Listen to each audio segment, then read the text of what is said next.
Mukhtar automobiles कंपनीच्या सगळ्या वर्करांच्या बरोबर कलेक्टर ऑफिसान आयिल्ले कलेक्टराक मेळपाक निवेदन दिवपाक हेच की जी रिकवरी कमिशनरान काडलेली आनी रिकवरी सर्टिफिकेट जी कमिशनरान इश्यू केल्ली कलेक्टराक ती इश्यू करून आतां 9 ते 10 म्हयने जाले, पूण अजून पर्यंत मामलेदार जो आसा सालसेटांतलो तो रिकवरी करना. मामलेदाराचें काम आसता की रिकवरी सर्टिफिकेट येतकीर ताका नोटीस धाडप आनी ताका सांगप की तूं पेमेंट कर, पेमेंट करना जाल्यार ताची प्रॉपर्टी अटॅच करप. हें मामलेदाराचें काम आसता. मामलेदार डेटींचेर डेटी दिवपाक लागता.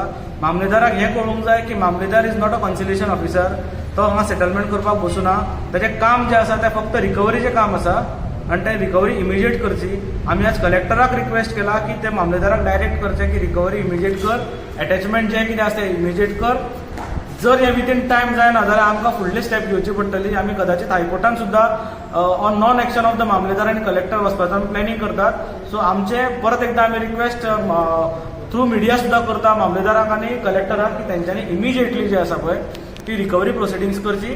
अटॅचमेंट जे कितें आसा मुक्तार ऑटोमोबायलाचें त्या अमाउंटाचें तें अटॅचमेंट करचें आनी जे कितें कमिशनरान डायरेक्शन्स दिल्या, कलेक्टरान डायरेक्शन्स दिल्या ते सालसेटाच्या मामलेदारान फॉलोअप घेवचो असो रिक्वेस्ट घेवन आमी कलेक्टरा कडेन आयल्या.